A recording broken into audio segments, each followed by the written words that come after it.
All right, everybody, we'll go ahead and get started this morning.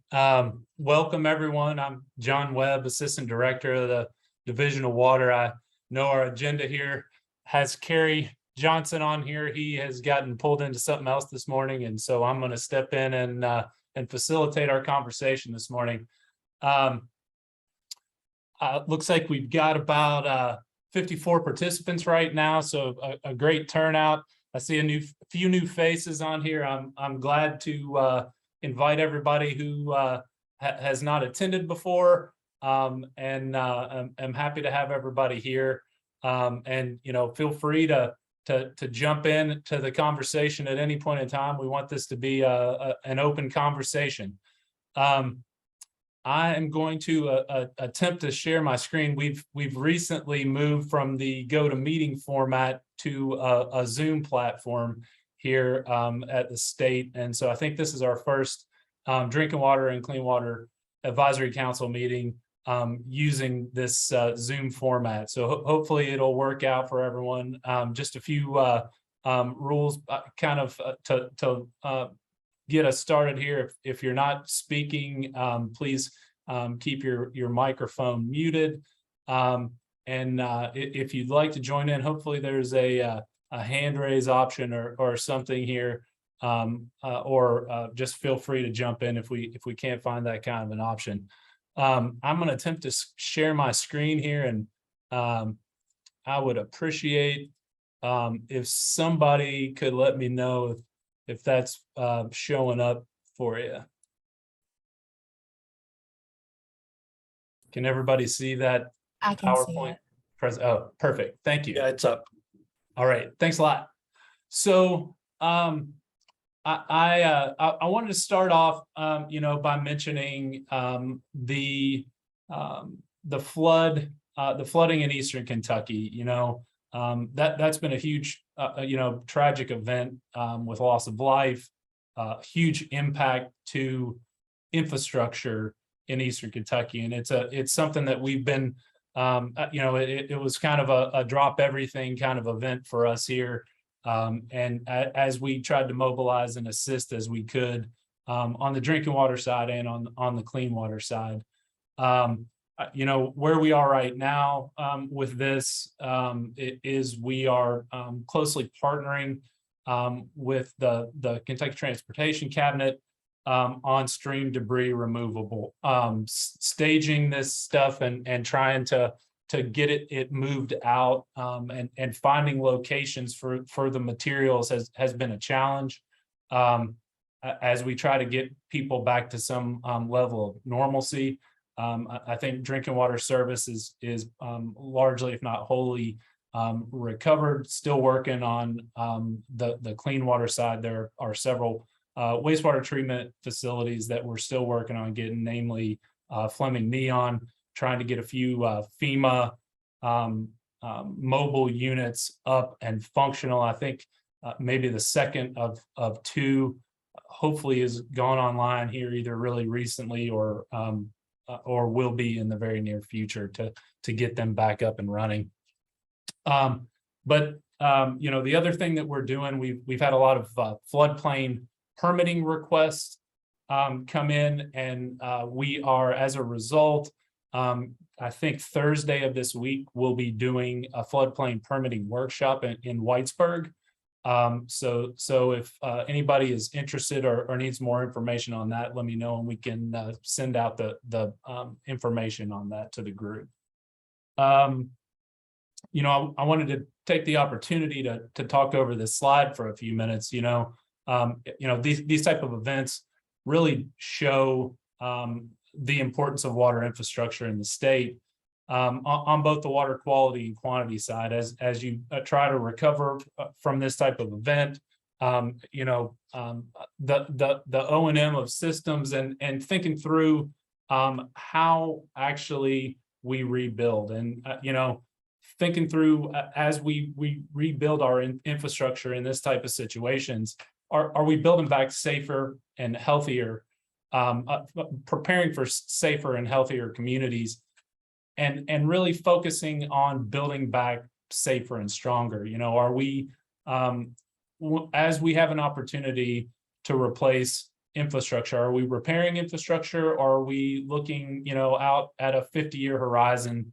As we put projects back in, will they be, sustainable and resilient in the future? Are we rebuilding something similar to what's been there, and led to some failures as we have, storm events, flooding events down the line? It's a significant consideration. I think, one other item on this slide that's worth mentioning, up in the top right corner, is the City of Marion's water supply Lake George. That dam had a failure. We had a state emergency declaration, I think probably really close to our last council meeting. And we've worked really hard to try to help that community both get through the emergency with, probably, down to, less than a 2-week supply at some points in time. Thankfully, we've had some precipitation events that have allowed Lake George to refill and consequently supply the old city lake. That's their supply. But, thinking through replacing an entire water source, it is a huge challenge as they think about whether they can, rebuild over the course of several years that dam, or whether they want to look at a permanent solution as a change of source, and having those kind of considerations in mind as we move forward in case of a catastrophic event that impacts a raw water supply. So one other thing of significance as we move down through the agenda, we just very recently put in put out the 2024 Clean Water and Drinking Water SRF guidance documents. And I wanted to make everyone aware of several significant changes to this year's documents as a result of the passage of the bipartisan infrastructure law. Several additional criteria have been added. So significant additional funding in the source in the form of lead service line inventory and replacement category. Those are some things that we have added in, and we were forced to rethink some of the scoring, the point structure there, as we added those additional criteria that are completely new to the program, as well as for emerging contaminants. And there's a significant focus there in that new category on PFAS as an emerging contaminant. So we, in terms of the lead service line inventory and replacement category, it's significantly broad in terms of eligible projects. It could be anything from a desktop exercise to excavation. One of the significant requirements there is replacing both the public and private side, and that private side replacement could be a challenge in a lot of cases. We have added in the possibility of utilizing census tract data if that's available in the context of looking at disadvantaged communities. We stayed with the 80% of MHI as kind of the determinant there, as we wait for more clear guidance and tools from EPA as we move into the bipartisan infrastructure law over the course of the next 4 years funding cycles. I've been negligent here in not thanking everybody that participated in our infrastructure sustainability group, and anybody that was in the context of lead service line subcommittee as well, in terms of comments that were provided. We really appreciate the input, and I think just about everything that we received from the subcommittees, we were able to incorporate into the documents. One last point there before I move off of the two significantly large new categories that we've added in. Brian Bunch with KIA has, I think, completed some updates on the portal to allow for those new categories for the information on project profiles to be entered for those. So I think if those aren't complete, they soon will be for entry into the portal. And I think you know, in addition to the additional criteria that we've added in there, we also had a focus, added some additional points in on green infrastructure and nature-based solutions. That's something that we're really significantly considering as we can fold that in a blended approach with gray infrastructure and green infrastructure, and looking at, you know, flooding events like what we've seen. Could we employ some green infrastructure practices that might mitigate some of those flooding effects, while at the same time providing some water quality improvements as well. So that's probably another thing that people might notice, that we've increased the point values in those categories. I see a chat item that I don't think we need to address. So before I move on, does anybody have any questions, comments on the 24 guidance documents? You know, I know we sent the links to these out in I think the agenda that went out to the group. So before I roll on through here, I wanted to give anybody an opportunity to comment or question on that.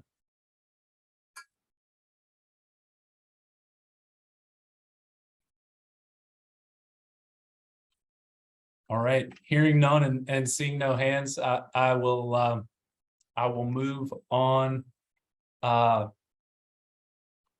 a PFAS update. I think I've the past few meetings I've given a Division of Water PFAS update, and yet again we have a new development on the PFAS front.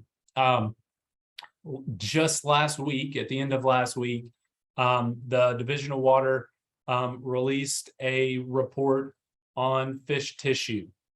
So it's an interim report on the initial fish tissue results for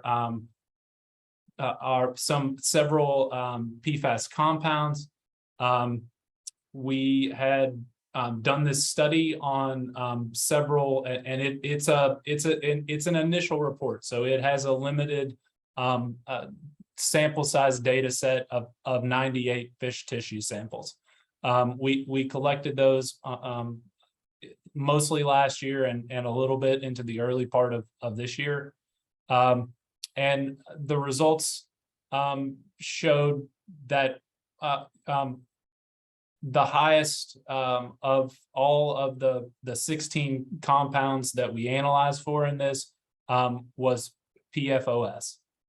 And that range was from as low as 0.31 parts per billion up to 50 parts per billion in the fish tissue samples. And if you look at how this broke down from streams and lakes, the average PFOS in streams was 13 parts per billion, and the average fish tissue content from lakes of PFOS was 5 parts per billion. So low numbers, but you know, as we've said, PFAS was detected in all the samples we collected, but the locations that we sampled from for this study were ones that we had identified from prior sampling of streams and lakes, ambient samples that we had collected where we saw high levels of PFAS. And I see it looks like Pete has his hand up. John, are those whole fish tissue or fillets? They are fillets, I believe. I know we went back and forth on this, but those are fillets, I believe. I can confirm for you. Maybe there's someone on the line right now that can confirm that for us. But yeah, that is not the entire fish. And I think, Pete, as a consequence, this speaks to the bullets down at the bottom in terms of the recommendations that have resulted for us from the studies. We're recommending, after consultation with the Department for Public Health, as well as Kentucky Department of Fish and Wildlife Resources, to follow the statewide fish consumption advisories for mercury, in addition to any site-specific advisories. And just because we're still waiting on more final numbers from EPA, we've made the recommendation that sensitive populations may want to exercise additional caution in terms of frequency and quantity of fish consumed. The sensitive populations being children, women of childbearing age, and infants. So let's see. Oh, thanks, Alicia, for dropping that into the chat. So one other new development in PFAS, while our state fish tissue study was new for us, we also have seen very recently, at the end of last month, under EPA's continually unfolding roadmap for PFAS, August 26th, there was a notice of proposed rulemaking to designate two compounds, PFOA and PFAS, as hazardous substances under CERCLA. And the definition of hazardous substance is something that may be present, that may present substantial danger to the public health or the environment. And the consequence there is fairly significant, in that it would require facilities to report on releases of reportable quantities. And in the context of this proposed rulemaking, reportable quantity would be 1 pound of PFOA and PFOS. And that is a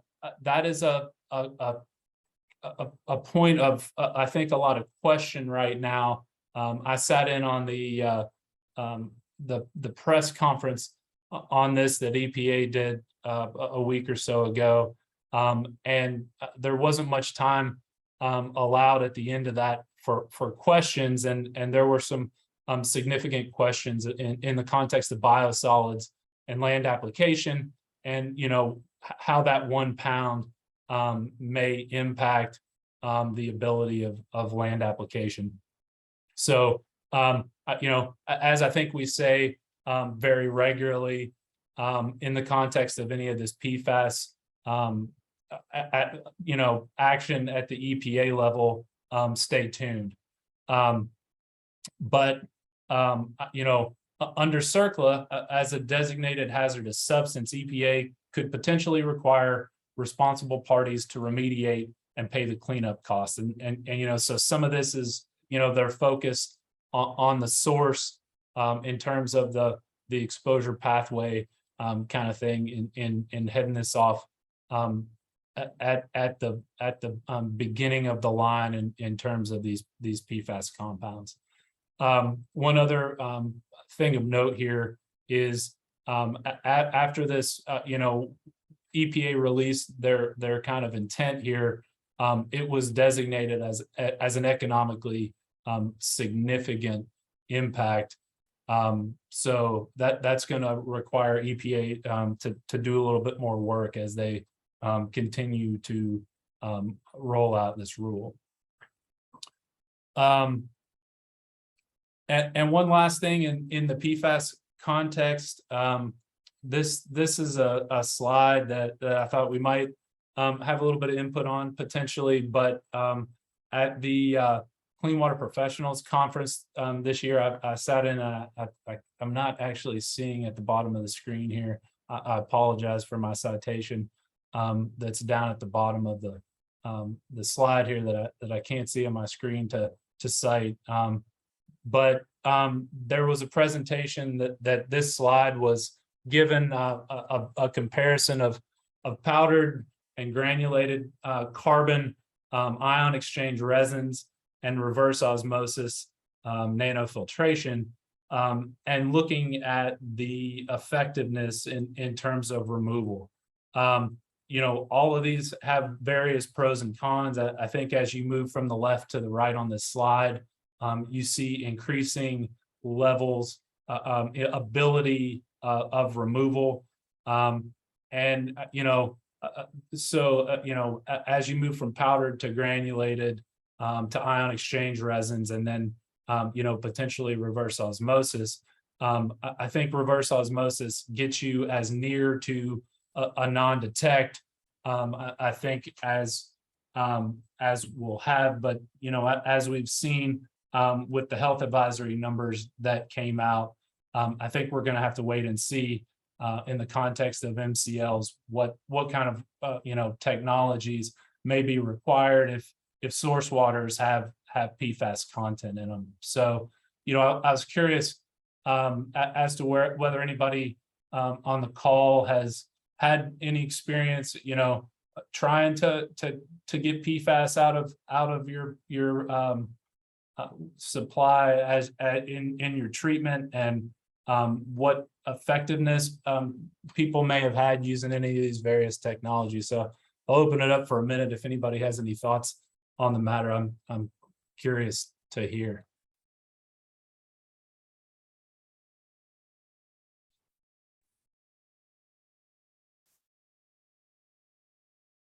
It looks like Amy has a question about PBBs, and I also had the issue with viewing the correct screen. So I missed, it was PFAS. So the fish tissue results, is that Okay, the question thank about you. PPT versus PPB? And it's a good question, Amy. Do you want to ask it, or I can try to? I can read it if you want. Yeah, sure. Sorry, are the concentrations for water samples supposed to be PBT instead of PPB? So was the question, Amy, on this slide that we're looking at right now? Can you hear me? Yeah, I can hear you. Okay, where it says the PFAS in streams and lakes and per billion. Yeah, so that's actually PFAS in fish tissue collected from streams. Okay, not. Yeah, sorry. Yeah, I was just trying to condense on here, and sorry for any confusion there, but that was me trying to condense just so I could fit it on the slide. But that is fish collected from streams. The average PFAS content was 13 ppb, and on fish collected from lakes, it was 5 ppb. So clearly almost 3 times higher in streams as opposed to lakes. And you might expect that just in terms of the dilution effects that you get in a lake. Okay. And this is going to be an ongoing challenge for us in terms of units, trying to keep this straight. But I think typically when we're talking about PFAS compounds, if we're talking about fish tissue, the numbers are parts per billion. And if we're talking about streams, surface water and drinking water, we're talking about parts per trillion. Okay, and then back to the treatment technologies for PFAS removal in drinking water. So there is some strong speculation thinking, I guess I'll say, that EPA is considering specifying a treatment technique, possibly instead of MCLs. And we'll probably know that here in the next month or two. what they are going to come out with in the proposed rule. I'm hearing that they have a strong preference for activated carbon, probably more so granular than powdered, but we don't know yet how they feel about the powdered. You know, there were some reports showing that the EPA reports a 40% removal of some of the PFAS compounds with powdered activated carbon. The granular, you're definitely going to do better there with the long chain than the short chain, but EPA does not have a strong preference for ion exchange because it is going to be targeted more for the PFAS compounds, more so than overall organics removal, which is something EPA, I guess, values. And then RO and nanofiltration, they're just so costly. And I know Northern Kentucky Water, when we piloted RO Nano 25 years ago, we were going to have to be acid washing the membranes every 4 days because of the biological fouling, and it was just crazy, impractical, and costly to make that problem go away if we could make it go away. So, you know, I think GAC and powdered is probably where EPA would like to see the utilities go. I guess my concern is the availability of GAC.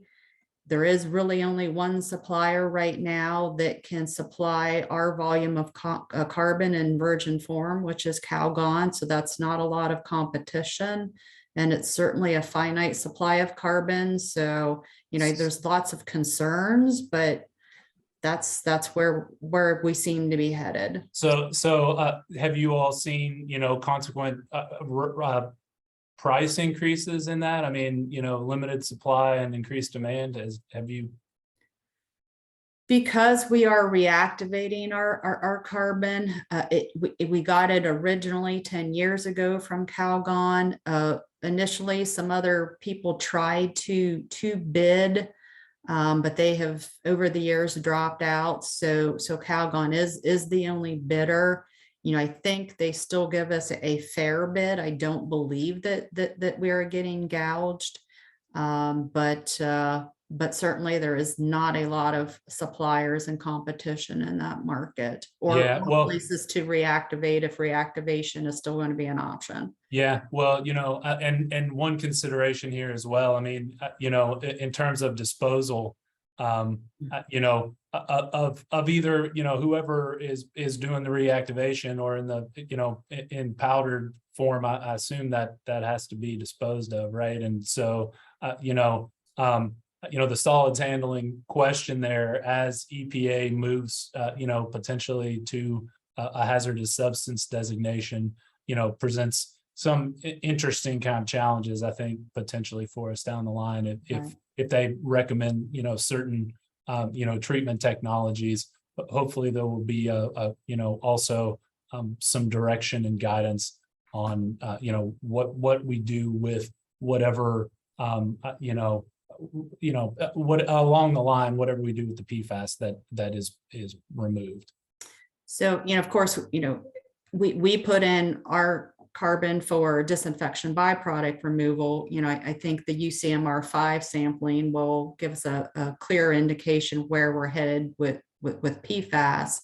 The other considerations with ion exchange and membranes is it can have an impact for sure on corrosion control. So it's more complicated treatment where you have to be mindful of possible impacts with GAC on your corrosion control, but it's not nearly as big as the other technologies.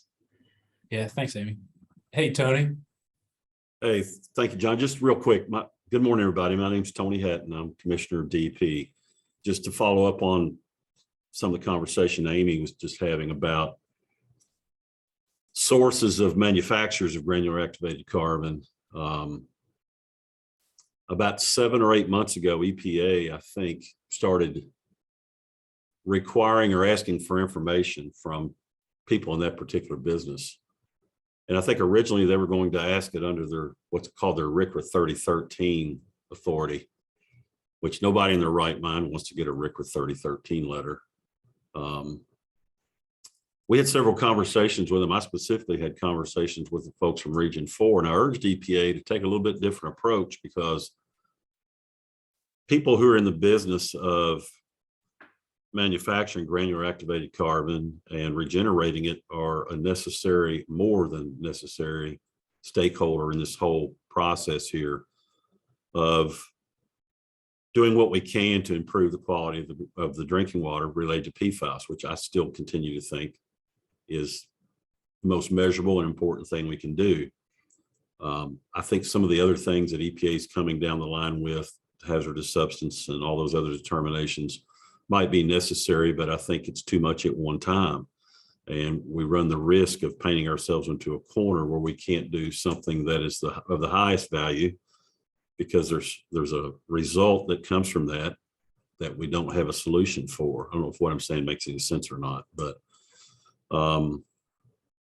there's a couple of things that EPA, I believe, is really going to have to sharpen their pencil on, things we've asked them questions about. And one of them is, how are you going to regulate people who regenerate activated carbon? And what are you going to do with wastewater treatment plant sludge? And so far, we haven't gotten any clear answers. Maybe it's because they don't have any. I get that, but sometimes you can rush ahead so quickly that you don't have at least some idea of where you're going on the way there, and it can cause some pretty significant problems and challenges that are not easily overcome. But that's the first I'd heard, Amy, of EPA considering a tech or a treatment-based standard instead of an actual number. I'd be curious to know from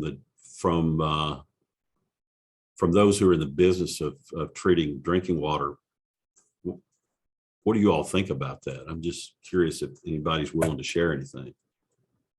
Your thoughts on it. Tony, it kind of depends.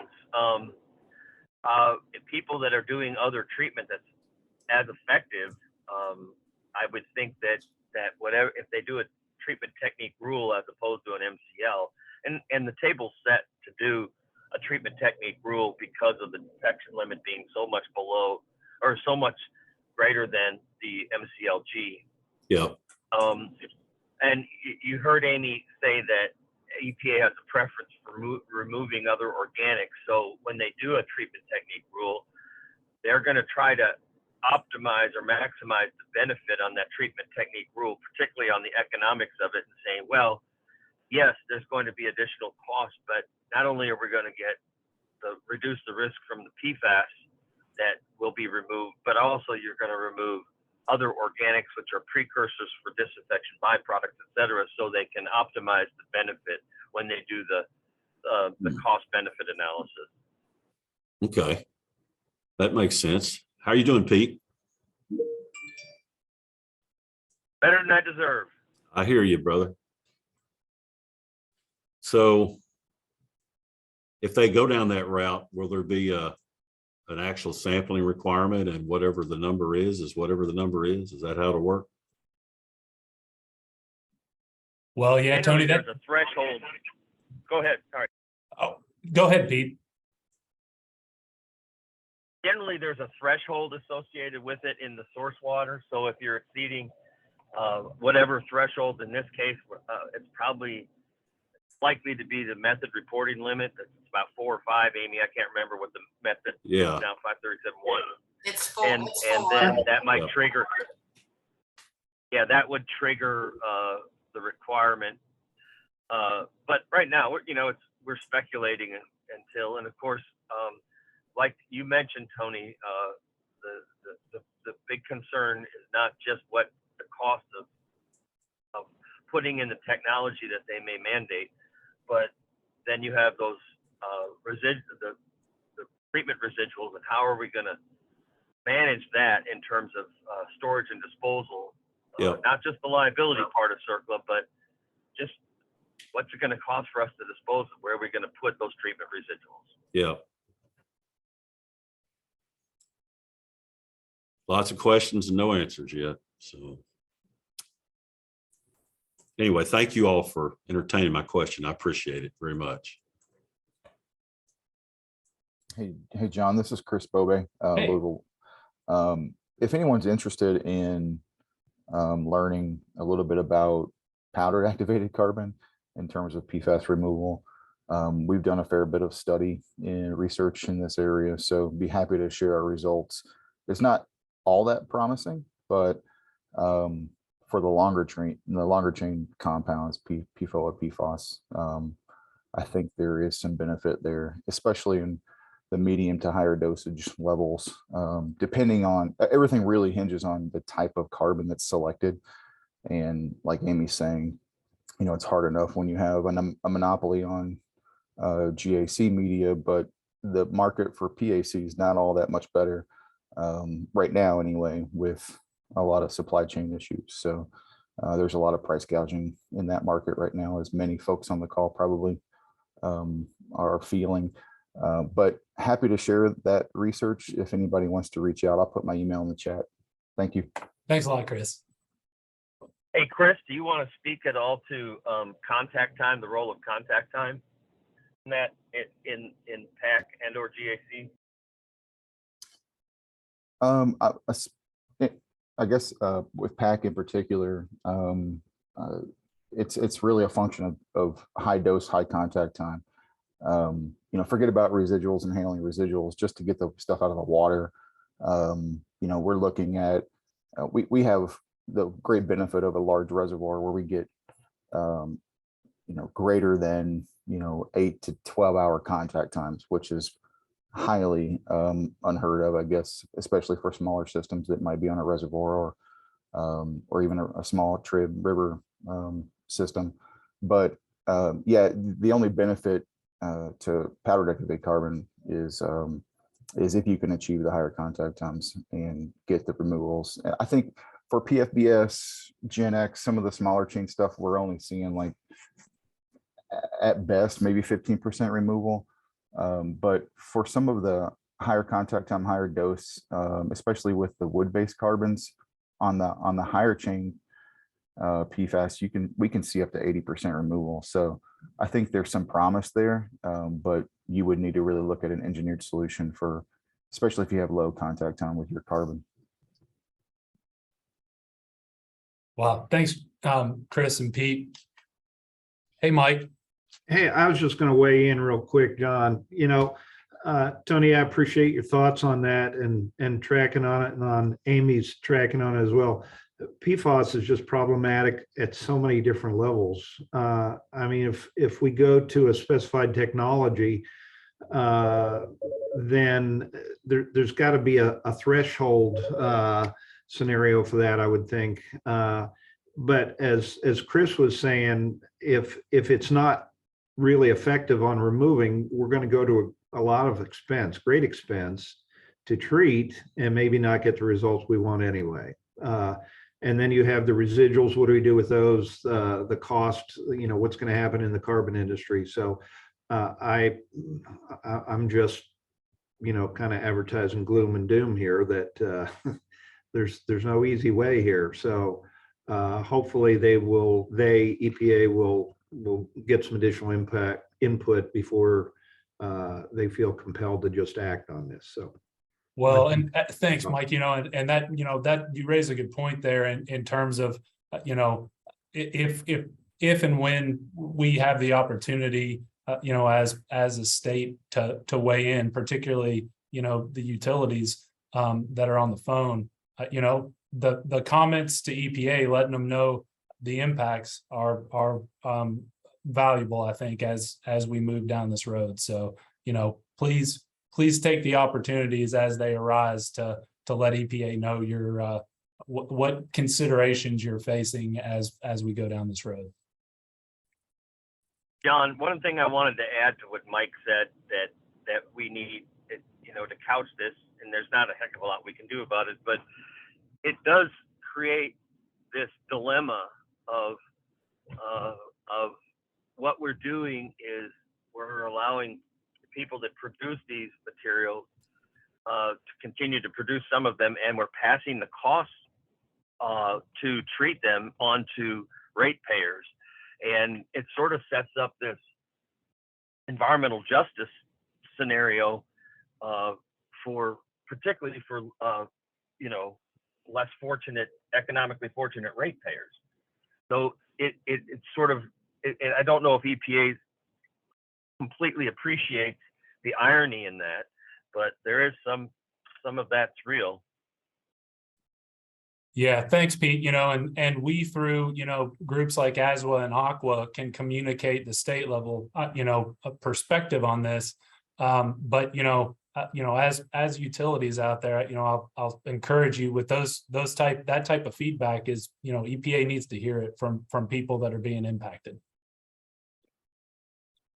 Good morning, everyone. This is Kerry Johnson. I'm online too. So apologies for being a few minutes late, but I'm really enjoying this conversation. And Chris, appreciate you sending us that information. I think we're at the point right now where wherever we can consume information and data related to PFAS, we definitely need to. And that's, and I apologize again, John, for being a little bit late, but one of the reasons that we wanted to stand up a working group, which I can only assume, we're headed towards that in the agenda, right, John? We are. That's an agenda item as we get on down. But yeah, I mean, there's no point in not mentioning it right here on the tail end, because I do believe this is my last slide before we transition in the agenda. So, if you want to speak to that for a few minutes, I know we've mentioned it in the past, and I know that we've had several people that we have on a list for when we do kick that subcommittee off right now. So, Right. This conversation is great right now. And, I think this is kind of along the lines of what we hope to engage in with that subcommittee as we continue to have more information as EPA moves down the roadmap and we have more information to include in the conversation. Right. And at least while that working group is very much in its infancy right now, we've tapped Alicia Jacobs and Melanie Arnold to kind of be the co-leads on that group, with the anticipation, like most of the other working groups on the advisory group, that we'll have probably one DOW DEP person as a co-chair and another outside person that can help inform and put together those conversations for the working group moving forward. But based on this conversation and the input that we've received from folks, I think it's the right thing to do to stand this up, because there's a lot more to come in the PFAS world in the not too distant, and I think the distant future as well. All right. So with that, any last thoughts on PFAS before we move on in the agenda?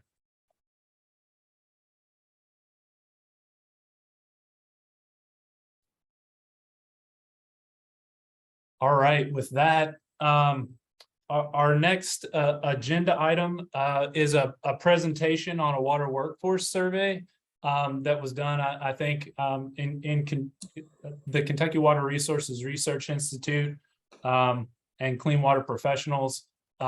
We have representatives on the agenda for both of those organizations.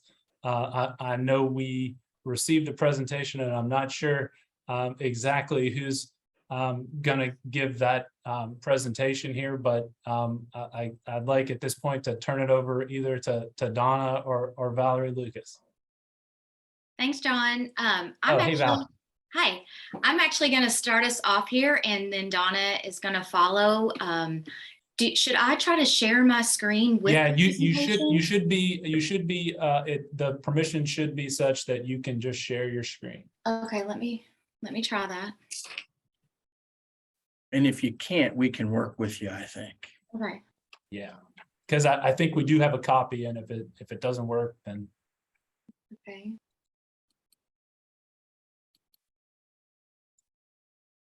And Val, it looks like you have shared your screen. Yep, There it there we comes. go. There, is that it? That's it. Got it. Okay, great. All right. Well, just to introduce myself real quickly, I am Valerie Lucas. I am the Executive Director for Clean Water Professionals of Kentucky and Tennessee. And Donna McNeil and I are going to present the results of our survey of the Water Workforce Survey. The co-authors of this survey were Emily Craigie, Dr. Lyndall Ormsby, and James Shelley. Just real quick, here's what we're going to be talking about today. I am going to go over the survey overview itself, how the survey came to be and was created. And then next, we'll go over the demographics of who actually answered this survey. Then I'll hand it over to Donna, and she's going to go into really the meat and potatoes of this presentation with the results of what we found out about retention and recruitment in the water workforce in the state of Kentucky. And then we'll wrap it up with conclusions, recommendations, and then this last bullet is really where we would love some feedback from you as the audience, as in next steps of where we should be presenting this survey, and then just really some input based on these results. So who was the target audience? Really, the target audience is all the utilities in Kentucky. And here's just a short breakdown of those regulated by the Kentucky Division of Water. And then about 17% of those are also regulated by Public Service Commission in Kentucky. Who makes up the Operator Recruitment and Development Committee? So the ORD committee is actually a part of this advisory council, and the folks on the committee represent 10 different stakeholder entities, anywhere from the Energy Environment Cabinet, Clean Water Professionals, Kentucky, Tennessee, AWWA, Rural Water, RCAP, KWWOA, and really just to say that this committee makes up a huge perspective of water in the state of Kentucky. So we're grateful to all of these members who helped us over the last year and a half put together this survey. What are our goals and objectives? Well, many of you may be familiar with the Brookings Institute survey that really looked at the water workforce across the United States. Joe Kane from Brookings Institute came and spoke at Public Service Commission, I believe in 2019, about that survey. And at the time we thought, well, how do we in the state of Kentucky stack up to these national numbers? And we know anecdotally that there are issues within the state of Kentucky for both recruiting folks into water workforce and also retaining that talent across the state of Kentucky. But we don't really have data that backs up our stories, our experiences, and just kind of those one-offs. So we really wanted to create this survey to give a foundation of information to our utilities. So we wanted to bring the recruitment and development issues to the forefront and gain a better overall understanding of what is going on in the state. And then really, many of you may be familiar with the ASCE report card where infrastructure is giving a grade of like A, B, C, D. That's a really easy, consumable information that infrastructure, which can be complicated, can share to our decision makers, our legislature. So we wanted to make something easy to understand for folks who don't work in this industry. So that was another goal of this survey.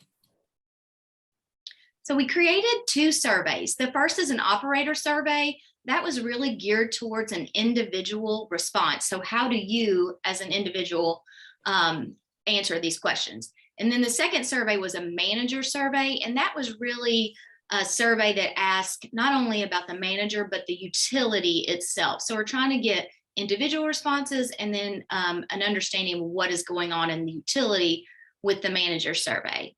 We opened this survey in May, this last year in May, and kept it open until June. And some of the tactics we used, we got operators lists from the state, also all contacts that the state had for folks in utilities. We used email blast, we used social media, we put it in our newsletters. You'll see on that Operator Recruitment and Development Committee, there are a lot of organizations represented. Each organization worked hard to get that information out. And then we also, thank goodness, started meeting in person in May of 2022. So we were able to share this survey at KWWOA, some rural water events, Clean Water Professionals had some, and I believe RCAP also had some training. One good thing we did was we offered, this is a completely anonymous survey. This is not just some willy-nilly survey monkey that Valerie Lucas put together. This survey was created by the University of Kentucky. It went through the UK Internal Review Board. So these questions are geared towards not being biased, to be completely anonymous. And then the Internal Review Board had their very specific training requirements. So a person could answer the survey and we would not know who they were. However, if they wanted to let us know who they were, there was a separate section where we gave away $100 gift cards each week to each survey. And so folks really enjoyed receiving $100 gift cards for answering these questions. And we were really happy with what we got. We surveyed the entire state, got 635 responses, and then our operator survey yielded the most with 415 responses, and our manager survey had 220 responses. So the next question you naturally ask is, who answered the survey? Here's what we found out about demographics. I absolutely love this map. I know everybody on this call loves a good map. These are our ad districts across the state of Kentucky, and you can see from Paducah to Pikeville, we got responses all over the state, with our best response coming in from our largest ad district of the Bluegrass ad at 18%. The next highest was Penny Ryle at 10%, and then coming in third was Barren River at 9%. So the demographics of the survey. 86% of the respondents were male and 13% were female. You might be asking yourself, well, how does this stack up nationally? Well, according to the Brookings Institute, in the water workforce across all sectors of water, women make up 15% nationally. So we're just a little below that average. Now, if we look at the entire United States working population, women make up almost 50% of the working population. So definitely room for improvement here. 91% of all respondents were white, with the second highest category being African American at 4%. Now, when we look at the state of Kentucky, based on the 2020 survey census data, about 61% of the entire state population is white, and the next highest population coming in Hispanics at 18%. And I know that many utilities across the state of Kentucky are working on their workforce to reflect their community that they serve. So definitely room for just areas of improvement, and then opportunity too for recruitment here in this category. Okay, what about the age of folks? Well, 54% of everyone who answered this survey is 45 and above, with our largest category coming in at age 45 to 54 at 30%. So nationally across all workforce in the United States, that category of age 45 to 54 is about 20%. So 20% of our workforce is age 45 to 54. When you look at the national water workforce age group, that number creeps up to 25% in that category. And then in Kentucky, we're slightly higher at 30%. And then which of the following describe your utility? So this is who answered, where do you work? The red is managers, and the yellow or orangish color is the operators. Had the most response. I don't think this will be any surprise, from our drinking water distribution folks, then coming in at the drinking water treatment, wastewater treatment, and wastewater collections. And this is one of those that you could answer all, so if you do all of these, you could do more than one answer. And then how many people does your utility serve? So our largest population, or our largest grouping that answered this survey, served the smaller end of the scale at 1,500 to 10,000 customers. And that's both in managers and operators. And with that, I'm going to hand it over to Donna. And Donna, do you want to share your screen? Can you just keep on sharing? Yeah, sure. Okay, so we're going to talk about the retention piece first. Can everybody hear me? I hope. I'm having a little glitchy internet right now.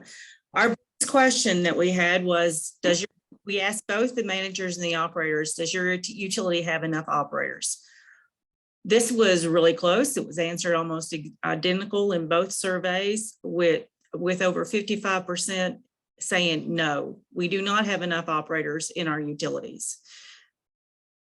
We also ask about the pay expectations. We ask the operators, what pay do you get? And then how much do you think you should be getting paid? There's about a $7 difference between in both large systems and small systems that would make a huge difference for our operators on their pay. So and that was consistent with the Brookings Institute and some other things that we've seen, as well as we've looked at some other, like it's not coming to mind now, but what the average salary is in Kentucky for operators. So let's go on to the next one. So we also happily ask, how happy are you at your work? And this is really, I think, a very strong marketing tool for the utilities, that over 54% say they're extremely happy or somewhat happy with their jobs. I don't think every stakeholders group could say that, or industry could say that. So we also ask us several other questions, and these are some key points that we think that that are important to note. 76% of the respondents like what they do at their job. 70% said that they are given the tools and the equipment that they needed to do their job effectively. And 68% were satisfied with the benefits that they received. However, 39% of the respondents are considering leaving the utility. And at the very bottom, if you look at again, 28% are considering leaving the water industry as a whole. That's really a big piece that we need to pay close attention to. Another area that we felt was an issue with retention is, do you feel appreciated by your utility? And at this point, okay.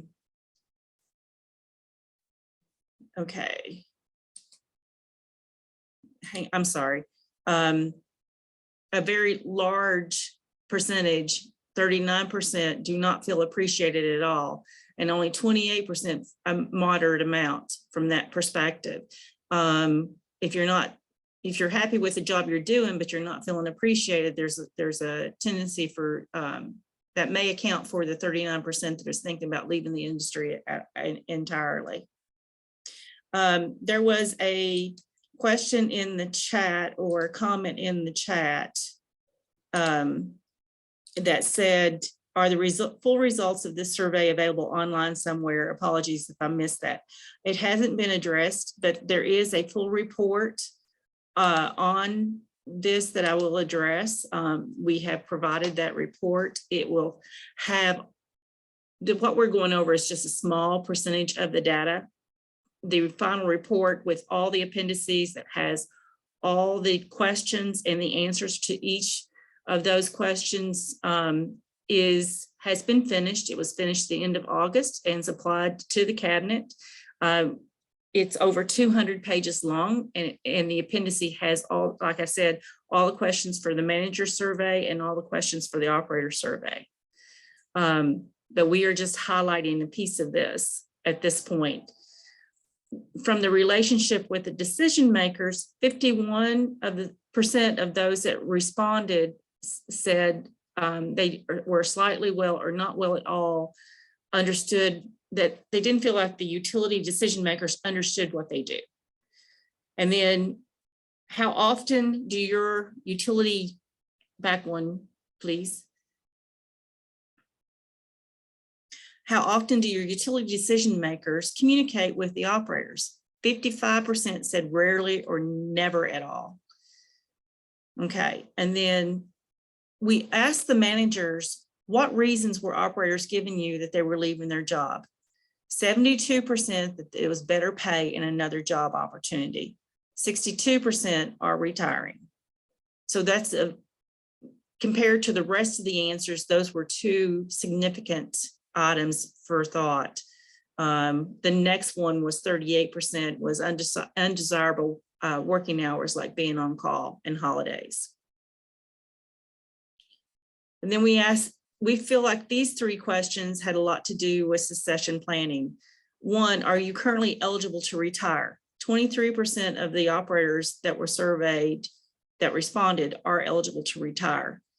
Does your utility have a succession plan in place if the manager leaves or retires? 45% do not. We ask the same question if an operator leaves or retires. 46% do not. Here we talk about planning. We feel like it's an important step for utilities to consider. So in summary of retention issues, we felt like the main issues were a lack of adequate pay, a lack of consistent benefits, better pay elsewhere, poaching by other utilities or other industries, a lack of appreciation of employees by utility decision makers, a lack of succession planning, a lack of appreciation of retention problem by management, and there were some impacts from COVID that were an issue. On recruitment, I think this first slide is very important. We asked the managers that responded, what advertising resources do you use? And we compared those resources to the resources used by the operators in finding the jobs that they're looking there. There's a big disparity between that. The closest one was the online job post. There were several comments about the newspaper that there's some laws or requirements that they have to use a newspaper. People don't read newspapers like they used to. What we did find as far as the resources used by operators, 57% of the operators said that they use family and friends to word of mouth. So I think that this is an important slide to consider on how are the best ways to look at advertisements for job positions. And then we ask, what benefits do your utility provide? These are all really good high numbers, paid sick, vacation, whatnot. One of the ones I want to point out to you is annual raises. Only 64% of the respondents said that they get an annual raise. And then we, the pay keeps coming up as an issue moving throughout all this. So we asked the managers what barriers were there to hiring operators. The rate of pay is the top of the list at 74%. They're also seeing a lack of qualified applicants, 68%. And then it slacks off a bit. There is some information in here about the type of work that's being done. But remember, the operators, like the ones that work in the industry that responded, like the job that they do. So there's some good information in here. We did ask about the certification process. 28% said that was a barrier. We think there is, based on some of the responses, there's some work that can be done there to help clarify how operators are certified, and that information is in the final report. We also asked the managers and the operators, what type of operational challenges does your utility face? We knew it in our thought process, but now we have the documentation that aging infrastructure is their top utility concern at 72%. But the second concern is difficulty hiring and retaining skilled staff. We've got all this money coming into these utilities for infrastructure improvements, but we haven't really been thinking about or addressing the issue of how do we hire and retain skilled staff. 61% of the respondents see that that's an issue. And then we try to get some answers as to how has COVID made an impact over the last couple of years. So we asked what kind of situations or things that your utility has experienced. And this was on the manager survey, and overwhelmingly 72% said that they had delays in receiving chemicals, parts, etc. The next one that was a concern is an increase in workloads at 64% and an increase in number of job openings, 55%. which comes along with the increased stress and a decrease in number of applicants for the job. So it seems to be a trending piece moving forward. We didn't specifically ask about COVID, but this covers that COVID timeframe. Valerie and I presented this at the Kentucky Rural Water Association's conference last week. And afterwards, we had one manager come up and said that he's seeing, he supervises normally 65 operators in his utility, but he's seeing 1 to 1.5 on average operators leave on a monthly basis. That's a significant amount of turnover, and smaller utilities have difficulty keeping one. And I think I'm preaching to the choir at this point, but this documents a lot of what we've been seeing. So those, in summary of those recruitment issues, a lack of qualified applicants, a lack of adequate pay, a lack of consistent benefits, a lack of a trainee or an apprenticeship program. And these are summaries because when you see the final report, it makes more sense on some of this, on these issues. A lack of an effective recruitment strategies, including advertisement, and a lack of appreciation of the recruitment problem by management. So one of our conclusions is there is definitely an ongoing problem in recruiting and retaining qualified operators in Kentucky's water sector. So we do have some recommendations. So one, educate utility decision makers about the magnitude and the nature of the retention problem. Increase pay, increase benefits, demonstrate a greater appreciation of employees, develop succession plans for both operators and managers, and provides tools and support to management to help address recruitment issues. Recruitment strategies include evaluate utility financials and explores avenues to increase operator salary scales, develop and implement an effective training, internship, and/or an apprenticeship program, develop more effective marketing strategies and techniques to advertise vacant positions, evaluate utility benefit packages to ensure they are competitive with other industries or utilities, improve communication and interaction with staff. And then we have some additional strategies. We felt it might be good to develop a template for an effective utility communication plan to improve employee, stakeholder, and public interaction during normal operating and emergency situations. And consider development of a decision maker training program for all utilities. The Kentucky Public Service Commission requires training of the newly appointed water commissioners during their first year.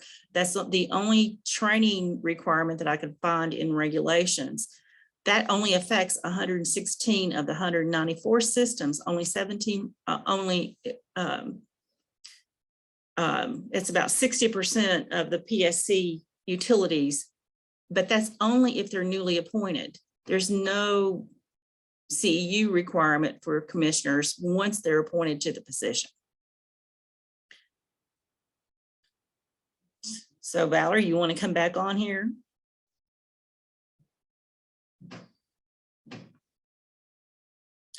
So, Sorry, Donna. that's okay. So I can't get my buttons to go right.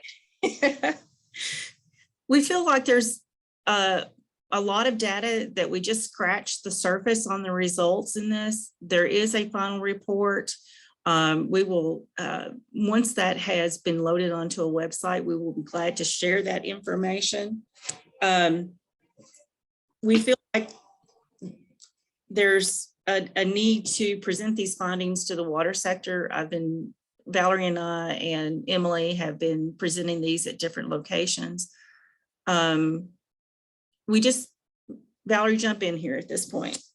Yeah, I mean, I think one of the things that we really want this survey to do is start a conversation amongst the water sector of the state of Kentucky. Dawn and I have a huge list of folks we would love to present this information to, but we're really looking for feedback from our utilities and from our regulators as how you would see that this information be best used. As Donna mentioned, it's 250 pages of good data, But if we just sit it on the shelf or the virtual folder and don't utilize it, all that good data is going to go to waste. So finding avenues to which we can utilize the information, you can use it to your benefit. Maybe it's sharing it with your commissioners, your boards, things of that nature. So we would love some feedback at this point.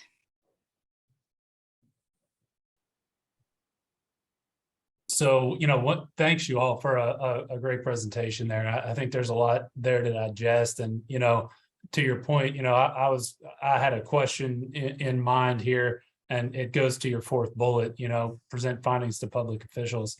It sounds like that is a pretty significant audience and need for this information, and, for things to change in the right direction. I think that's a place to start. I mean, from just the places that I'm aware that you all have presented this material, I mean, in terms of the water sector, I think, you all are, doing a good job of hitting that audience, at least it seems like. And that's probably a little easier to hit, off the top of my head, perhaps, Kentucky Association of County officials, the League of Cities, potentially are two, places, in the context of reaching public officials that might be good to try to get on some agendas and get this message out a little bit more. Carrie, you have any thoughts? I do. Absolutely. Yeah. And I really appreciate Donna and Valerie, sharing this information, with this group. We did actually get a question in the chat from Connor Griffin asking if these data, the full results of the survey are available online somewhere. Donna, I believe you said that you submitted the report to the cabinet, but I'm not exactly sure where that may have gone, if it came to us or DECA, or if it needs to go somewhere else. We'd be happy to share that with folks. But the things that I actually jotted down during the presentation were a couple highlights, at least to me, one being an apprenticeship program. That was one of the things that I very much hit on, that I think could possibly be worthwhile and worth chasing a little bit of whimsy. That's certainly a significant gap that we have, I think, across the country in a lot of different job sectors, but having an apprentice program, I think, would certainly be beneficial. The other thing that I recognized, and please, folks, feel free to jump in if you have a different perspective than I do, but a lot of the feedback and the recommendations were operational in nature. This is what can be done operational. And by that, I mean, we have aging infrastructure, but we also have, the pay gaps, the training gaps, and those other pieces that operationally make these systems more sustainable. So, I'd love to hear something from the rest of the audience to see where their kind of brains went versus what my perspective was, because again, it's all good data, but I very much honed in on the apprenticeship piece, but maybe even more importantly, the operational aspects of water and wastewater systems. And one of the things I think it's important for us to realize with the group that we have on today is you guys are kind of the cream of the crop when it comes to operational status. And what we hope to learn and share from some of the larger well-run systems, maybe not necessarily larger, but well-run systems, are those best practices and standardization tools that we can share with other systems, or you can share and we can facilitate with other systems that help us kind of level the playing field, so to speak. So that's kind of what I'm interested in hearing maybe from some folks, to see what ideas they may have to level the proverbial playing field, because we certainly have the room to elevate the floor, so to speak. And there's some good, looks like there's some comments coming in, and you guys, I'm gonna go ahead and read them so folks can share them. Maggie mentioned regulate the number of utilities a contract operator can handle. Some have 30 systems they're working with and cannot provide enough work to those utilities. I think that's a good perspective, Maggie. Appreciate that. And Dee Willis mentioned, be curious to see what the average pay scale is around the state for licensed operators. And I believe those data were in there. I think it was $23 that $23 an hour that was reported out. I could be mistaken on that figure though. Hey, But Carrie. what I understand, what I remember is about a $7 difference between the actual versus the unexpected pay scale. Carrie, that's based on the respondents that actually Understood. responded into this survey. That's 400 of the operators in the state. Just to give you a little perspective, we had 4,200 emails that we had contacts for that went out. And this is the number that we got responded. We were very happy with the results of that response, but I think there's some things there that we need to do a better job, because we had a lot of those email contacts kicked back. So having a good database for connections is one thing. Just the medium of sending that out in an email was also another issue.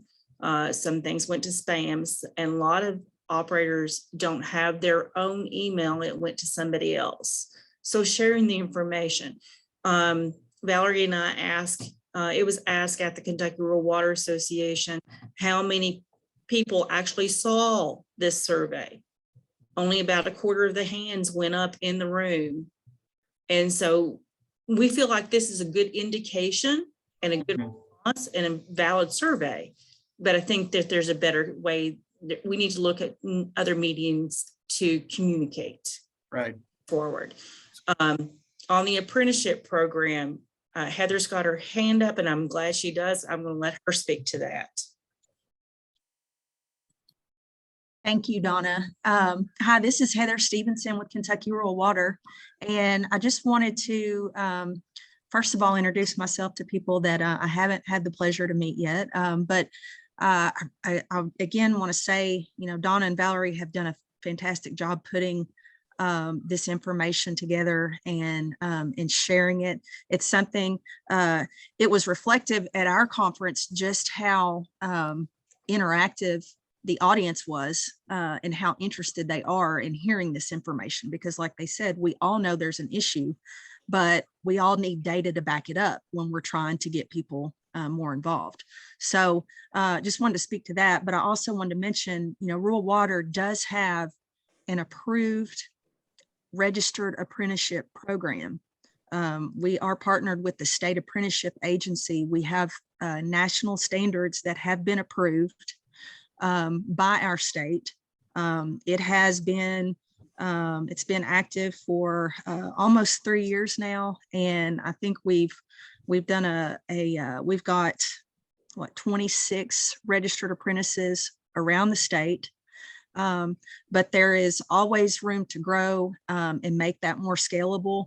And I think that, I welcome any conversations on how to do that. Another piece that I spoke to Donna and Valerie about specifically is how to better support our mentorship at utilities, because an important part of apprenticeship is having a qualified mentor at a utility that can teach the right way. So part of a successful apprenticeship program is going to be having a strong mentorship support as well. But one thing I would like to see moving forward with our program and making it more scalable is how to be more inclusive of other organizations in our apprenticeship, whether that means other organizations that help teach components of our related technical instruction. Because I do think that it's very important for people that are new to this sector, that are new to the industry, to be aware, not just of Kentucky Rural Water, but all the organizations that are out there, that they are going to, that can provide tools and resources for them to be successful in their career. So I look forward to moving forward with that on the apprenticeship program as well. But I will say that again, the fact that we have an approved program it's a great place to start because it was no easy task to get that approved. So thank you for your time. And any questions about the apprenticeship program, I'd be happy to try to address those as well. Yeah, thanks, Heather. Appreciate that input. I think that's huge. Especially if it's already basically stood up and ready to be, implemented, so to speak. Sorry, John Webb, I didn't mean to steal your thunder as far as the conversation was concerned. No, feel free to hop in. Yeah. Yeah. So we did get another comment, Valerie and I did, during the Kentucky Rural Water Association's conference, that the piece that's dealing with the pay, our recommendation to increase pay, was also to share this information with the Public Service Commission, because recent orders have, or there had been some orders. The comment was that they've tried, the Public Service Commission has questioned or asked utilities to lower the benefit to their operators instead of increasing their benefits. So I think there might be somebody on the call that can speak to that a little better than I can at this point. Anybody want to speak up on that? Yeah, and I'm unfamiliar with that, Donna, but I mean, certainly something that the Public Service Commission being within the cabinet allows us to basically have those conversations with Linda and with her team to figure out what type of scenarios may have brought that about. I don't, I'm not saying it didn't happen or why it didn't happen, right? I'd love to know more about why that recommendation would be made, especially in dealing with today's economics, the inflationary pressures that we're having across the entire board. Donna, this is David Billings. I heard that it had occurred. And we also have Jerry has his hand up. Yep. Yeah, I just wanted to go ahead and maybe give you some background. The PSC took that approach about 2017, 2018, and they based it on a national average from Bureau of Labor Statistics in terms of health insurance, and stated that the average employer in the country only provided, I think it was 79% of the cost of health insurance for a single plan, and maybe 66 or 67% for a family plan. And since then, the commission has applied those percentages across the board almost in every instance where there's some type of health insurance plan provided by any utility. They haven't just done it to the water utilities, they've applied it across the board to all utilities. There have been a number of, I know several of my clients, we have argued that that's not really appropriate, that they should take a look at the local labor markets, should take a look at there's some other Bureau of Labor statistics that show that for example, for governmental entities and for utilities, the employer contribution is higher. And the PSC has chosen not to give much weight to those statistics. The only other thing I can tell you about it is the PSC's chairman gave a presentation recently to the Kentucky Rural Water Association to their annual conference. And that issue was brought up by several people in the audience. And his response was, well, if you can provide some additional support, the commission might look at reconsidering it.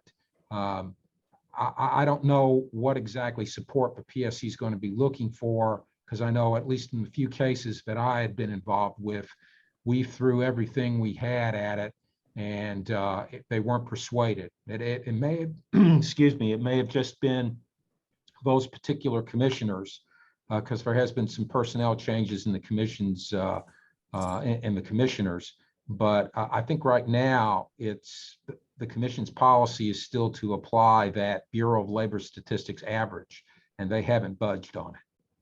So Okay. just wanted to give you some background on it. Good perspective. Yeah, thank you, Jerry. And yeah, and that's, I think it's important to note that Commissioner Chandler, you know, he's been over there for maybe shade over a year, maybe between a year and two, and there has been some turnover. And with the executive director, Linda Bridwell, being over there now, I'm not saying that we can necessarily affect that change at the PSC, but I think that what we can do is if it's certainly a priority for the group, and it sounds like it is because it's certainly being discussed across many systems, we can see what we can do about facilitating a conversation. I also wanted to mention one other thing about this survey. I think there needs to be or should be consideration given to follow-up surveys, maybe a year from now, repeat this, or actually look at some more information. I don't have the percentage right off the top of my head, but there was a large number of utilities that do not have it written down what their pay scale is. So these numbers are from the respondents that we got. I know Rural Water does a survey of pay, and I talked with Gary Larimore about that a little bit, and he told me that a lot of times the larger utilities do not respond to their survey. So this is a good indication, and it's good written data, but I think that we could do more. And I think if somebody else wants to look at this information that we have aggregated information that I think there's a lot of other ways where you can slice and dice that. We have we have looked at it from a regional standpoint, as from taking the information and breaking it down on pay by area development district. And there is a large difference in some of the utilities on what the median income is. You look at the Kentucky River Area Development District, that median was about $15. And you look at some of the larger areas that have larger utilities in them, it was much higher. So all of this is in that written report. Carrie, I'll send you a copy of that written report. It was originally sent back to Amanda. And that is the median. I want to emphasize that's the median. A lot of people get paid a lot less than that. I've talked to operators, their starting pay is $10. And some of these operators have been in the business more than 3 years. They're just barely making $10. Oh, Maggie said $8. So there's more work that needs to be done on this, but this is a start. Agree. Yeah. And I think all these data points are good data points, and we definitely need to delve into them and see what the data means to us. But I think I also heard you correctly, Donna, in saying that basically about 1/7 of the folks that you sent this to, there was about 4,200 folks that you sent this to via email, and a shade over 600 respondents. Is that right? That is correct. Okay. We had, I really appreciate the cabinets sharing their databases with us. We had, Alicia sent me the information from the drinking water program. And then she also gathered the information from the KPDS program. And then also Jessica Wilhoit provided the information from the operator certification program.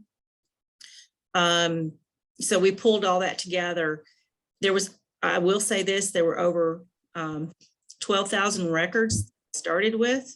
Most of them did not have an email associated with the AI, put it that way. And then from that, I scrubbed it down to 4,200 valid email addresses at the point that we mailed them out.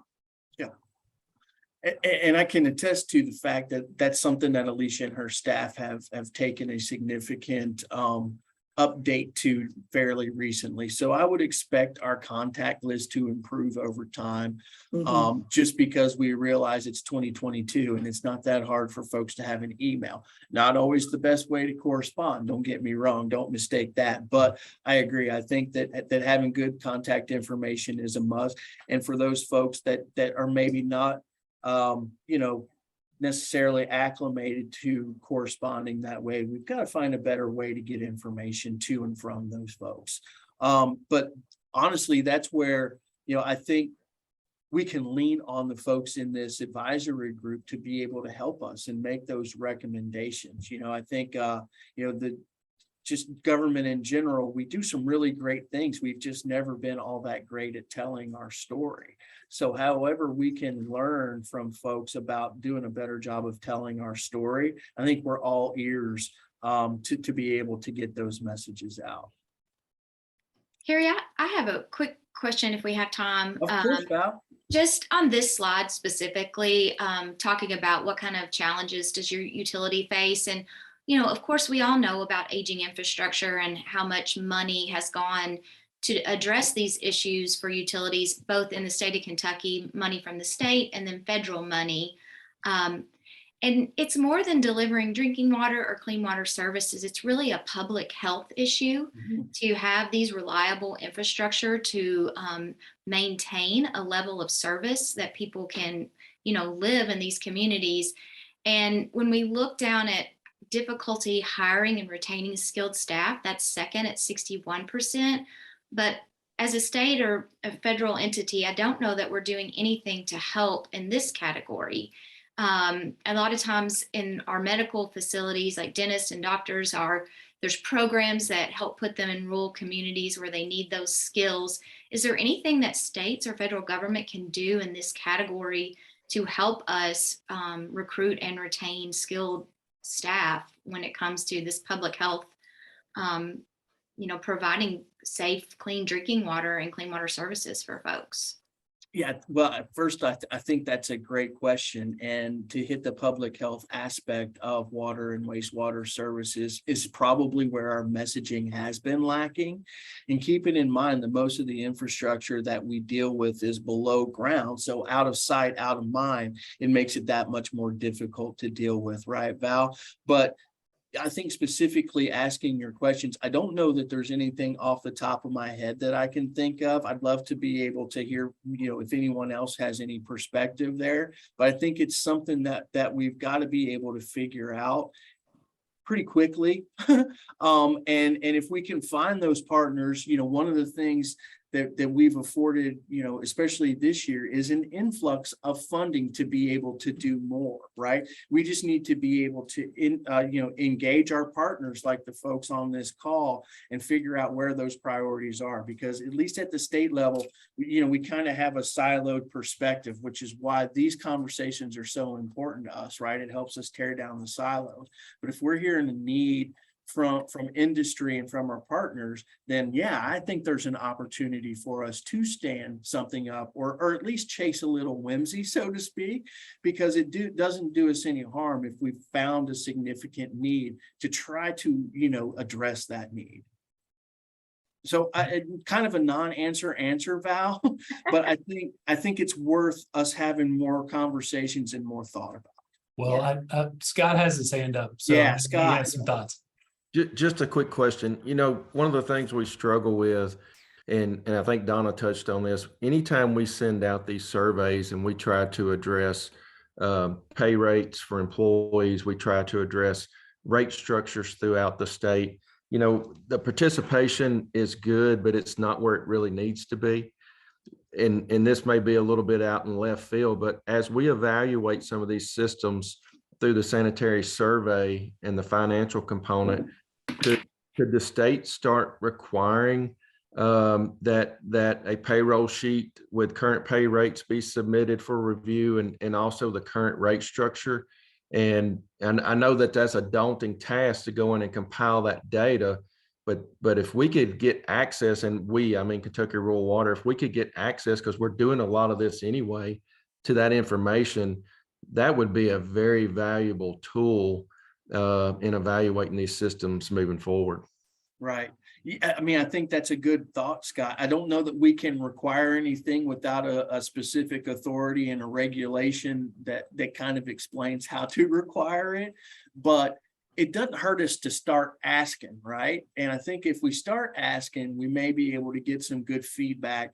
And then if it gets to the point where we need to make the state required, then that's kind of that next iteration of, well, do we have the authority and need a regulation, or do we need the authority and the corresponding regulation to require it? And So- Scott, I'll follow up on that to say, that's a really good point in terms of the financial side and looking at Yep. the sanitary survey data. And, to that point, we've actually are considering right now using some of our SRF set aside funds to do that very thing and focus in a little bit more on the financial side of the, technical, managerial, financial elements, because I think it is, as you've stated, probably one of the under kind of appreciated elements. And, and we've had that recognition in the past, and we have, I think, an opportunity through these bill funds and increasing our set asides a little bit to put some additional resources in the form of, hopefully staff being able to assist with that financial piece a little bit more. Agreed. Just John, on that piece though, that's only applicable to drinking water. I mean, we've got a lot of wastewater utilities out here that have no financial, the capacity development program is under the Safe Drinking Water Act. Well, I mean, point taken, Donna, but I mean, if we can allocate staff to, the financial piece in general, I think we can probably start, expanding out. If we're able to fund staff, on the drinking water side, that may free up some resources on the clean water side as well. And Brian, you have your hand up, sir. I do, and just a couple of points. So I'm not sure that everybody always gets the surveys or requests, especially when you talk about the larger entities. They can come to the wrong person and just get lost, or they can get stuck in spam. So sometimes another reach out might be helpful, and I don't want to state the obvious, but any of us that are public are required by state law to provide any information that's requested to an open records request. I'd prefer to do it a little less formal than that, but we get, obviously we are at a little different level than a lot of the people that are there, but we get open records requests all the time. We get open records requests for pay, we get open records requests for everything. A lot of it's out there, but I'll make this commitment on Louisville's behalf. We're happy from Louisville MSD to provide any information that is needed for any of these, because we do, I think we make it difficult on our neighbors in that we probably pay far more than everyone around us. And as far as operators go, we have a very easy time getting operators because we pay so well. We have a challenge on the skilled trades, so we've started some apprenticeship programs there. But we are happy to work with anybody in the state to try to find a better way for all of us. Good deal. Thanks, Brian. Appreciate that. Awesome. Well, this has been a great conversation, you all. I much appreciated Donna and Val. I think in the interest of time, we have some committee reports next up on the agenda. And I think, what we'll commit to do here moving forward is, we will try to get that report and make it available, and we'll let people know when we're able to get that out. We'll send it out to and them. before we move on, John, Donna did send me you and I the report. Donna, Okay. do you have any issues with us putting the report on the website for the Drinking Water Clean Water Advisory Council group? I don't. You might want to check with Amanda. Yeah, we'll check. We'll check in and we'll make that available when we can. Yep. Thanks, All right. John. And that'll serve as our report so one less committee report from. All right. Killing Fantastic. 2 birds with 1 stone. All right. So, Carrie, do you want to run through the committee reports, or You've been doing such a good job facilitating. I was going to kick it to you, but I've got Okay. everything ready to rock and roll. So, I think compliance and regulations, Kim and Alicia, if you have a report, that's super great. If not, I think we can kind of cycle through these pretty quickly. So we do have a report, but Spectacular. It'll be quick. The Compliance and Regulations Committee has been working for the past several months on creating a distribution system sampling plan guidance document. It's a 25-page document. I feel that it is fairly comprehensive, but easy for our operators to understand, and that was the goal. It is in draft form, but we're almost finished with it and ready to share it with the Division of Water. So based upon the Division of Water's response to this, it'll probably be available to share with the council by the December council meeting, if that's okay. Absolutely. So is this, Kim, is this a compendium of best practices across the distribution world, so to speak, that can be shared with systems a lot, all systems? Yes, sir. Yes, it is. Spectacular. Yes. And to explain CIDWS and Drinking Water Watch and how to select sampling locations. And it talks about several different parameters like the revised total coliform rule, DBPs, lead and copper rules, fluoride, asbestos.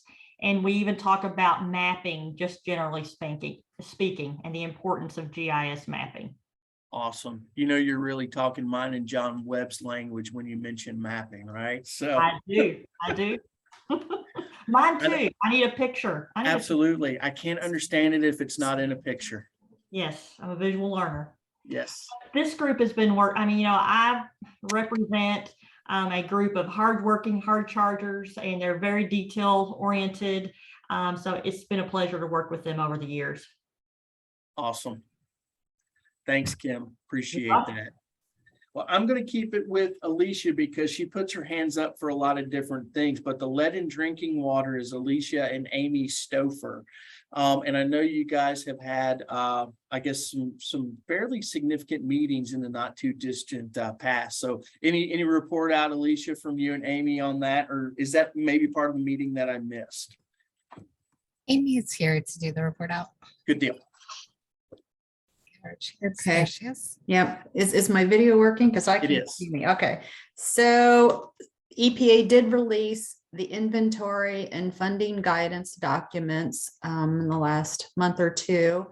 It did not answer every question, so we will continue to engage the committees to try to further explore topics like how to use technologies such as predictive modeling for the inventory. But we are able to get some guidance documents out there along with an Excel template on how to potentially gather and report the inventory information. On the funding side, certainly disadvantaged community, there's additional discussions there that we will have to have on how that will be handled. I think the one surprise for me that came out in those documents, if you have not heard this yet, is your fire lines have to be included in your inventory. So that was not clear going back and looking at the original regulatory language that was EPA's intent. So make sure that you do include your fire lines in your inventory. Their rationale is that in the future it could possibly be converted to a potable drinking water use, and that's why they wanted it in the inventory.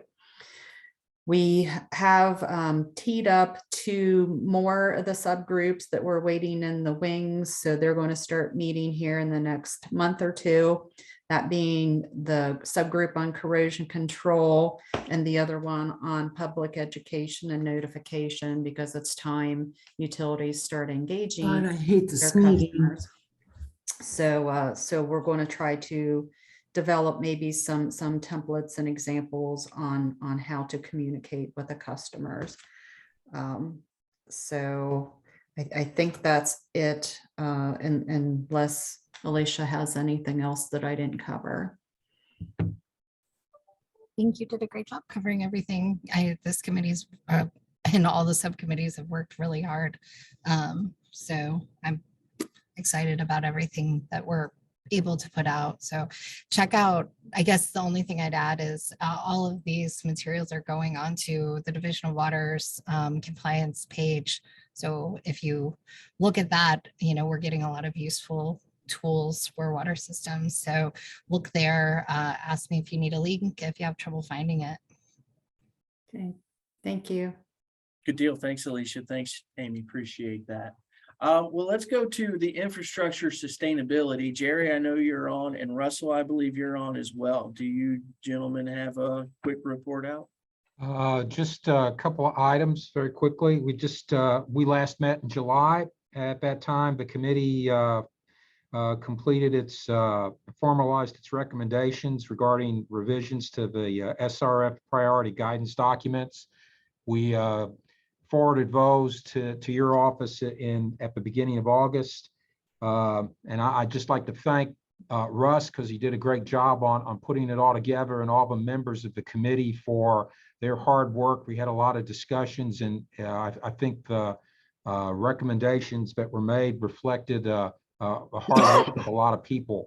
And finally, we haven't met since July, but we're planning on having a meeting in October where we'll start to address issues related to asset management planning. That's Excellent. It for the group. Excellent. Yeah. Thank you, Jerry. And thanks to that entire work group.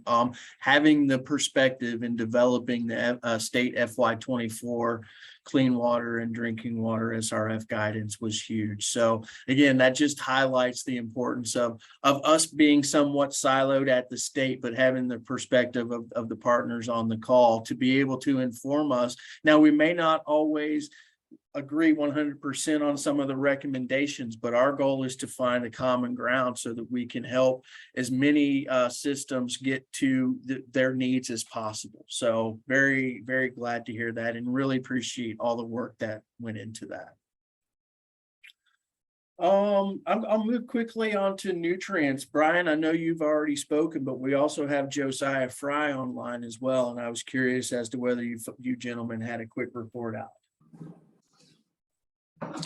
Yeah, we do. We met in July where we discussed the Gulf Hypoxic program and some training needs, particularly related to energy optimization, both energy efficiency and nutrient removal. We discussed kind of a need for peer-to-peer mentorship, which is something that the other groups have mentioned as well. Along with cross-pollination from consultants in other states. Division Water is looking to a prior needs survey from EPA, how that might inform our track in terms of training. And we're planning on an October meeting. So we welcome anybody who would like to attend. We'll be discussing the wastewater training needs some more, and also the nutrient reduction strategy. So Mark, do you have anything else to add to that? Brian? Nothing to add from me. All righty.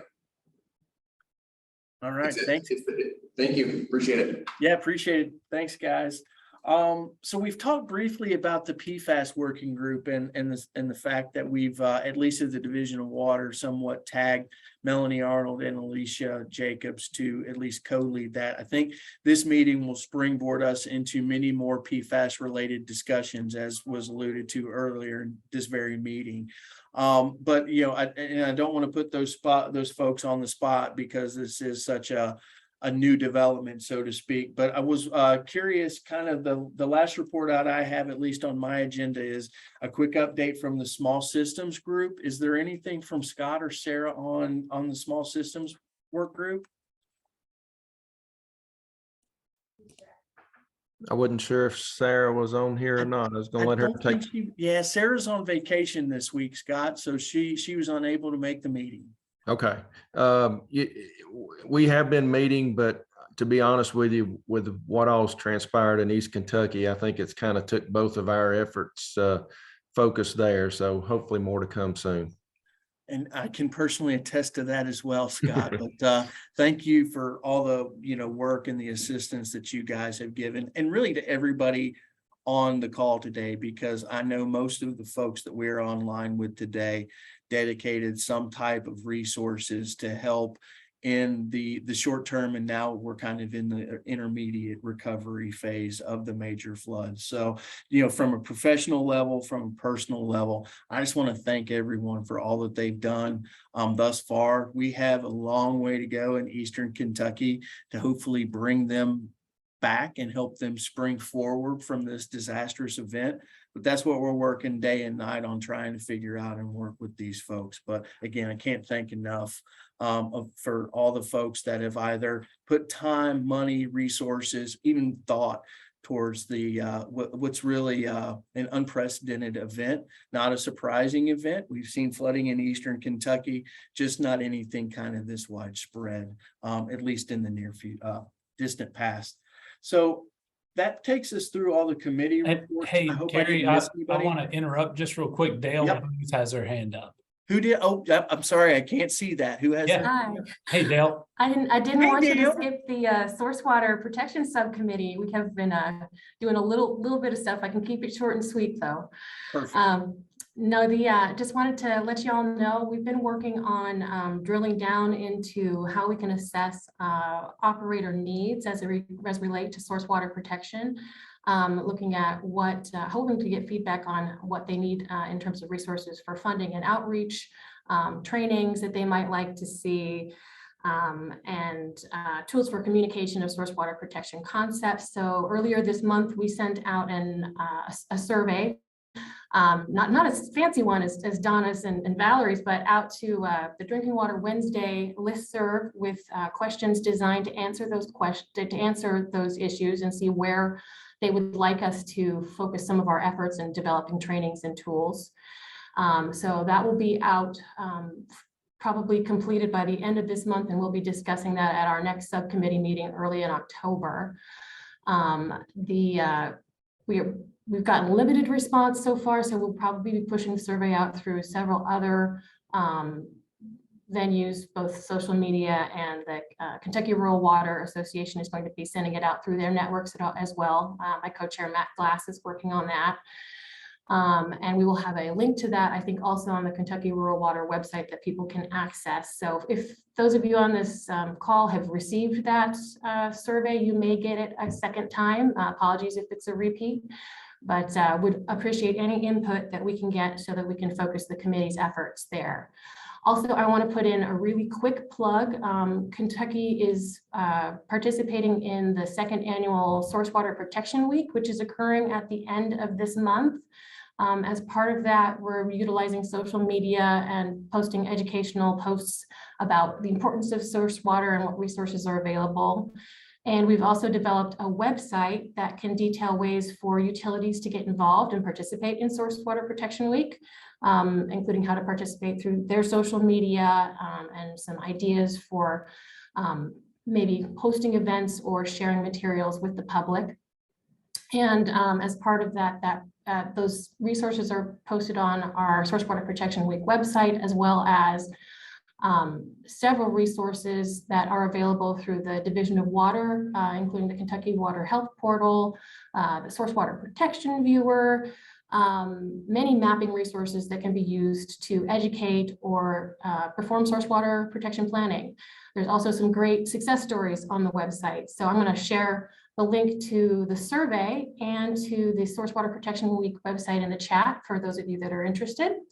And I hope that you would be interested in participating this year. And we are, Kay, I see your post here in the chat. I would be remiss if I didn't mention that a lot of our resources are coming directly from AWWA, and AWWA is the originator of the concept of Source Water Protection Week, and they started this up last year in 2021. So thank you for the offer. I will, about sending out the survey through your channels, Kay, I will contact you about that after this call.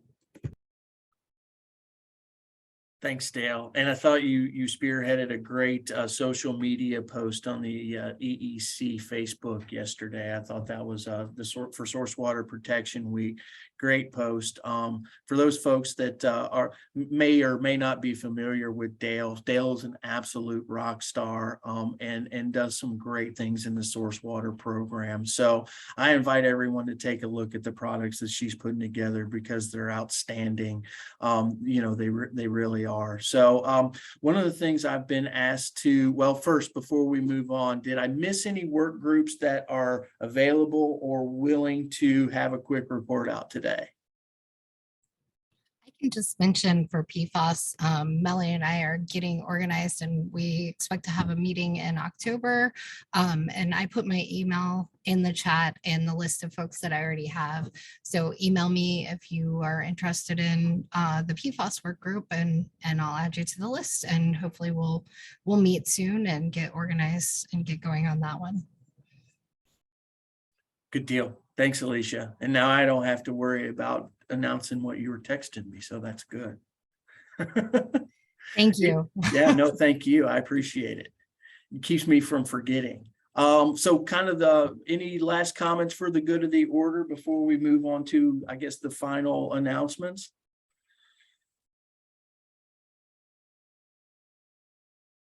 All right, hearing silence is your silent consent. Really, I mean, as far as announcements are concerned, folks, again, just want to thank everyone for taking time out.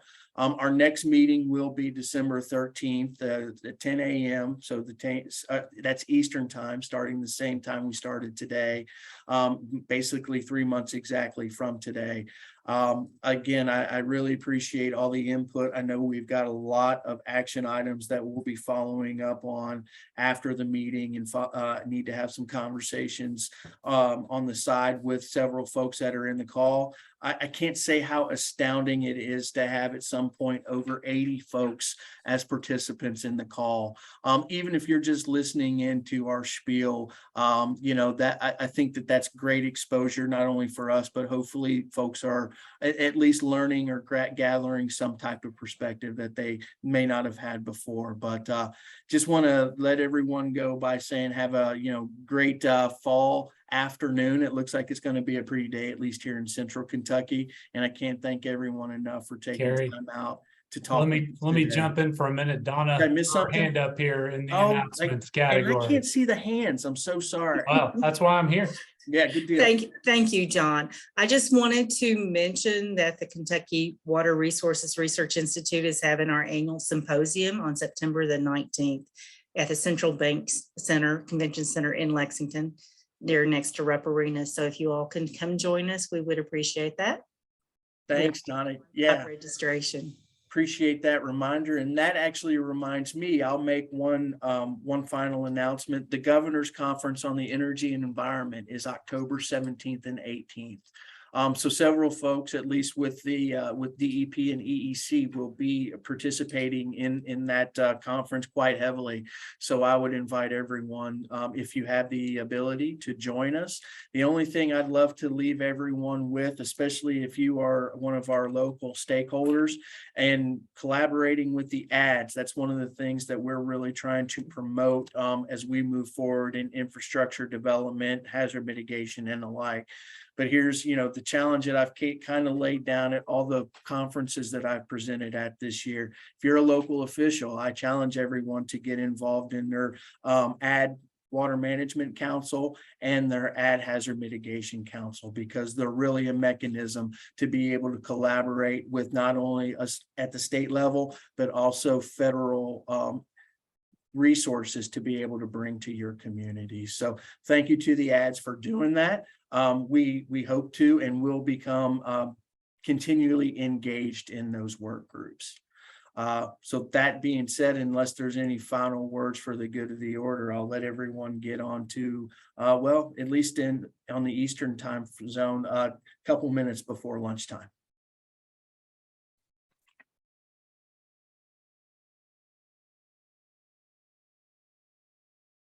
All right, I'm not hearing anything. Any final pleas? So thanks, everyone.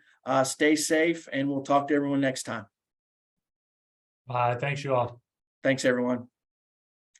Thanks, John.